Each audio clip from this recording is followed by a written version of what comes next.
I really admire the fact that you very intentionally are not trying to like make it feel forcible and also make it a little like as genuine as you can. But unlike some of those other shows where we all know that, they fabricate some stuff, but also they really do, like, they add a little fuel to the fire in the sense that they're like, hey, it's kind of like unlimited alcohol here. Also, but you can't contact the outside world. So it makes you like have to talk to those people and totally. You might lose a little sense of reality if you're like kind of living in a bubble, but it's very much supposed to be that way. Yep. But here you're like, okay, here I'm going to date at 12. That person still goes back to their normal life the next day. And they're like, oh, good, bad, experience is different, whatever it may be. But it's still, you're catching them in like a normal date situation. Yeah. Normal date situation. And I'm a pretty slow dater anyway. I really like to take my time to get to know someone.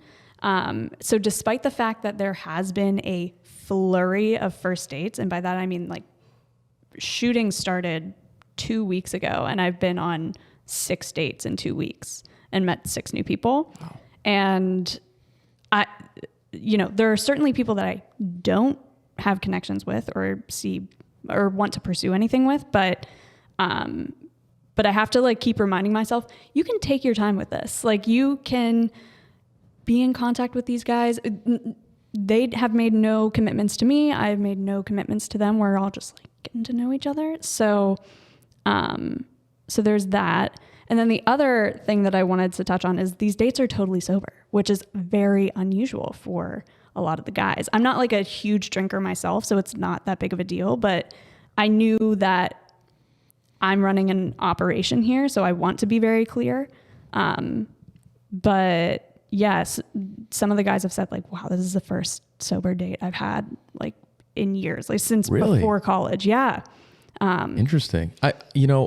I can believe that just knowing some of my guys. And I think there's a level of just comfort with just having a couple drinks. It just makes you feel relaxed. Drinks is such an easy first date too. It's like, it's very low stakes. There's no huge time commitment. It's relatively cheap. It's not a full dinner. So yeah, drinks is like the easiest cop out first date. Yeah. But like, I think it is sometimes because it doesn't take much effort, but at the same time, I understand. Cause like, if you're a guy, like I had this happen and I've told this to a couple people, like, I had somebody very much really expect me to pay for dinner. And I think that was really the intention start to finish. And then I've talked to some of my girlfriends and they're like, oh, I used to do that all the time. And I was like, oh, so you're just riding on some dinners. Hey, you know what? I get it. I mean, to each their own or how they want to do life. Right. I very much, agree with, you're a free American, go do your thing.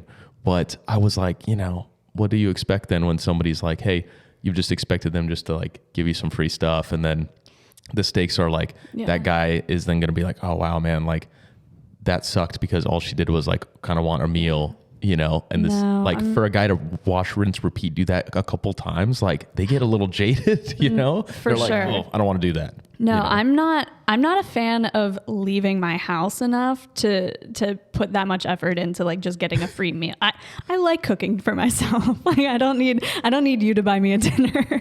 Your pasta content slaps. I mean, there's thank you. there's not a lot of other places. So much pasta. There's not a lot of other places that would, be able to top that right now. Yeah. But yeah, it's been interesting to say the least. It has been so much fun. I've never enjoyed dating more. That's fantastic. Yeah, awesome. I think that's a good outcome. And for someone to kind of judge and be like, well, it might just be for views, be like, this is how I'm enjoying dating. Yeah. You might be enjoying dating by drinking and like doing it a whole different thing. Yep. But what's to say that I'm not enjoying this, truly enjoying this? There are no rules too. Like we live on a floating rock in space. I'm going to be around for another 60 years, maybe. Like there are no rules. This is a blip on the radar of what my life will be, hopefully. So, it's just so fun. That's awesome. So with all the, we're on, by the way. So I don't know if you started. Oh yeah, we're good. I probably should check that. Cool. Whoops.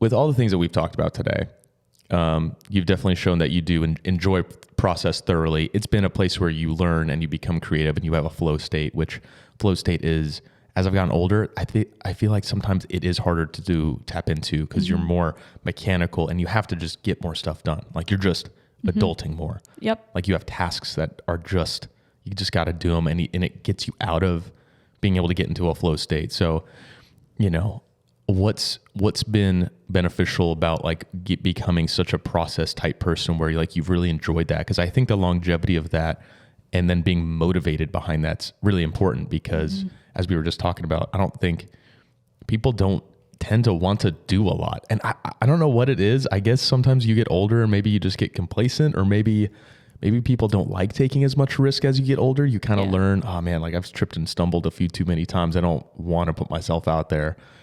How have you overcome that just in general? I think it was probably more of a nurture thing than a nature thing. Nature-wise, I'm very optimistic. Like I always see the bright side in things naturally. I'm very grateful for that. But nurture-wise, I was homeschooled from kindergarten through 7th grade. And I think that having that time growing up and being very tight with my family and still like having friends in school, my neighborhood was packed with kids and we had the best backyard. So like I was socialized appropriately, but having the time where instead of sitting in a classroom for 7 hours a day, I would do my workbooks and get my school done in 2 hours and then have the rest of the day to do literally whatever I wanted. Most of the time it was painting. I taught myself Photoshop when I was like 10. I was always just looking for the next thing to fill my time. And I also got so comfortable like being alone. And I think I mentioned that I'm highly introverted and love spending time by myself. Part of the reason why I had to make an effort to prioritize dating, but yeah. And I think I don't want to mess that up. I think in a meta way, homeschooling also just allowed me to be comfortable going slightly against the grain in all things. Like I don't learn things in a traditional way or in the way that is expected. I go about things in, 1 degree off, like it's just slightly unusual. And I'm very comfortable with that. Like that is what I know to my core. So I don't know if like having a bias for action is also built into that somehow, but I just, people don't do shit. And it's because they it doesn't even occur to them to do shit. Like there are no rules. You can do whatever you want as long as it's legal. But I've had I have a very weird background. Like it is like if you talk to the regular person from Pittsburgh, they are beyond shocked at like, oh, you've lived in like 3 different countries and you've traveled to like around the world before you were like in high school. So it seems strange to them. And sometimes I get the eyeballs where they stare at me and they're like, that's crazy. I'm like, well, I'm just sitting right here with you still. So is it that crazy? I'm like, at the end of the day, I'm like, I understand where that comes from because I have a unique background that is just abnormal for here.